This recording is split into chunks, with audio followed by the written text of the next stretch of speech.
Hi, my name is Greg Weldon. I'm the CEO and president of Weldon Financial.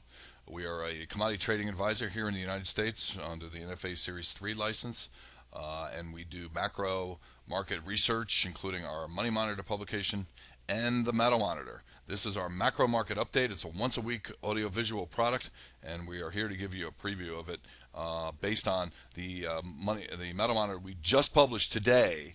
And if you want to get the full report, which includes all the charts I'm about to show you, and then some, our full 20 plus minute long Metal Monitor from today, you are welcome to come to our website, www.weldononline.com, and sign up for a free trial. 30-day free trial to our research products, including the Metal Monitor. You get today's, you get the next 4 for free. And we're going to give you a little preview of what we do. We do top-down global macro, and we do bottom-up technical analysis, and we try and merge them in the middle somewhere and come up with some conclusions. So we do this on a daily basis in our in our trading, in our Money Monitors. Produced a couple times a week, covers anything and everything, and then the Metal Monitor is our once a week audio-visual product. So looking at gold first. Looking like it wants to attempt a jailbreak to the upside here. We see very well-defined overhead resistance pivot points in the 1640 and below level. A move above 1640, in our opinion, constitutes a medium-term upside breakout in gold. It's that simple. You see the previous high here at 1633.70. You see the 100-day moving average violated but unconfirmed. Not been able to close above the previous day's high when you do get above the 100-day. Not yet cleared the 200-day moving average, which in all of this, very nicely converging here with the 38% Fibonacci retracement of the entire down move in gold during the earlier part of this year. So clearly a move above 1640 vaults above all of this resistance and doesn't leave a heck of a lot of resistance until you get all the way up back towards 1800. So it could be a kind of an explosive move. The other thing that we note within this chart is the number of tails on the candlesticks, meaning these long, skinny, spikes to the downside, which basically uncovered buying down there because it spikes right back. And in many occasions, it's a reversal pattern or a prelude to the next day's reversal pattern, or in this case, kind of a hanging doji type pattern.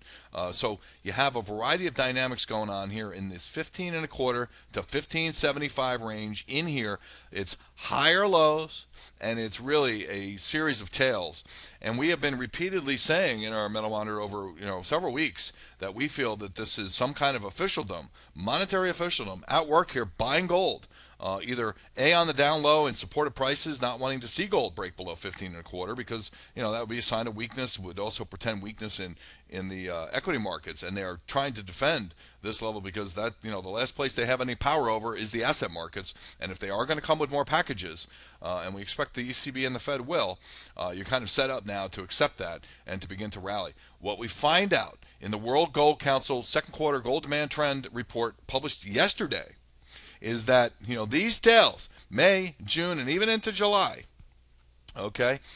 really coincided with one of the largest 3-month buying of gold by central banks ever, and it is in fact the largest single quarter in the second quarter. Here's your April, May, and June.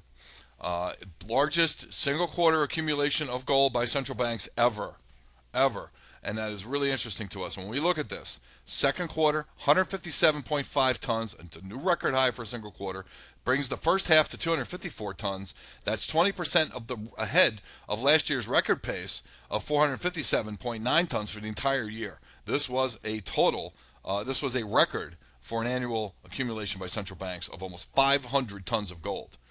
Significant amount. Complete reversal from the disinvestment that central banks were doing. You might want to say, from a counter-trend perspective, this is a bearish signal. No, not at all. Not the way we see it. Not when you still have plenty of reserve ratios to be adjusted. This was a big part of what was going on here. Russia is highlighted in green. The World Gold Council did a special report on Russia showing an expansion of their reserves, now 10% gold. Imagine if China were to do something like that. Very, very interesting. Even in the context of, one of the things that has been lacking in gold has been central banks and their debt monetization campaigns, basically talking the monetary talk now, but not walking the walk. These programs have ended, particularly in the U.S., And one of the problems with gold and the lack of upside push had been that the monetary officialdom had not been in play here in terms of currency debasement and debt monetization. Well, it's interesting to find out they are in play here in terms of buying gold directly. So there has been some support, but it remains to be seen what the Fed and the ECB do. Right now, they're talking. The Fed is doing nothing. Their balance sheet is expanding, not at all, or contracting. So this is problematic in our view. We do expect that the Fed is going to, announce some kind of package. Then it becomes a question: is it big enough? If you want to mathematically stay consistent with QE1 and QE2, QE3 needs to be $1.27 trillion. Do we think the Fed will have the willpower, the political fortitude, for lack of a better word, the stones to print another 1.27 trillion? That's highly questionable. Highly questionable. But nonetheless, right now the market is set up to try and test the upside on the back of the anticipation that the Fed will bring something, and they certainly will. It then becomes a question of, is it enough? And we'll deal with that when we get to it. ECB, another example here in terms of 2008. This is their balance sheet, rolling 3-month change, just like we just looked at with the Fed. 2008 crisis, 600 billion euro was the peak 3-month expansion in their balance sheet. Between the bond buying in August and September of last year, the first long-term repo operation, and then your second long-term LTRO, total 3-month expansion of, again, 600 billion euro. Pretty consistent. Are they going to pump another 600 billion euro? And while the Fed's pumping almost 1.3 trillion, it's over $2 trillion between two central banks alone, just to maintain consistency with the past numbers. Not that this is the right answer. It's not. It's a macroeconomic problem, not going to be addressed here. But they are doing whatever they can to make sure that this deflation in the macroeconomy does not impact asset markets, including gold, and specifically focused on the equity markets. Euro currency is kind of interesting. We like euro currency-based gold better than dollar-based gold. 124.50 would be a minor breakout to the upside in the euro. 121.40 would be a breakdown. You can see it's still in a downtrend. Some of the momentum has waned. It really doesn't matter to us because the key picture is this, okay? Gold priced in euro, trying to break out, outperforming, never had really any real serious bearish threat. A little bit here, got below the 200-day. Next low was above it, right in the zone, the 100 and the 200-day exponential moving averages. We love these two moving averages. You can see how it holds as support during corrections in the zone between these averages. And here's a perfect case in point. You now violate the trend line. You have violated the 1309 high here in euro currency, looking at 1341 euro per ounce as your next upside pivot. Momentum is bullish, and volatility just off a 5-year low. Really like that dynamic in the sense that it's kind of suggesting volatility doesn't really get much lower in euro gold, and it kind of suggests volatility is going to slowly return, and that would seemingly be in the context of a new upside breakout in the price of gold denominated in euro currency. Silver is an interesting story here. We haven't been able to say anything favorable about silver for many months, and now we can. This is the warehouse supply of silver available for delivery into the futures market. Okay, you can see the swings in terms of you have had a huge increase in the inventories of silver on the back of a massive price decline. Now, we only mark this on a weekend basis, but this really kind of correlates in the zone with the 50, the approach of $50 in silver, the weekly closing high in context of when the low was made in inventories. The high in silver is made a little bit more in here, but when the low in inventories was made, the price was still $35. You can see $9 decline. It is, in our opinion, not coincidental that the price low in this entire move of 2607 was set the very same week that inventories set their high. Inventories have declined significantly. They have declined to the 6-month moving average, which is rolling over. This equates to price movement. This is, in fact, bullish for silver on its face value. When we look also in terms of the volatility, like we looked at in euro currency gold, in silver, the lowest in 5 years. Pretty interesting. This is the 1 month at the money option, implied option volatility. And, it's not low. 24% is not low. It's low for silver. but it's not low. So I'm not saying you need to rush out and buy every call option you can. But what I'm saying is this does imply to me opportunity, that volatility doesn't stay low for long in silver. It does tend to explode, and you can see it does tend to correlate with price moves. You have the price here. Last time we're at this level of volatility, silver was $13 an ounce. We know what happened after that. Not saying that's going to be the same scenario. But we are saying this does suggest enough skew in the risk-reward dynamic to look at silver more favorably. And then when we look at the technical situation, here's your 2607 low, by the way, and you've come up here now. You kind of push up a little bit here.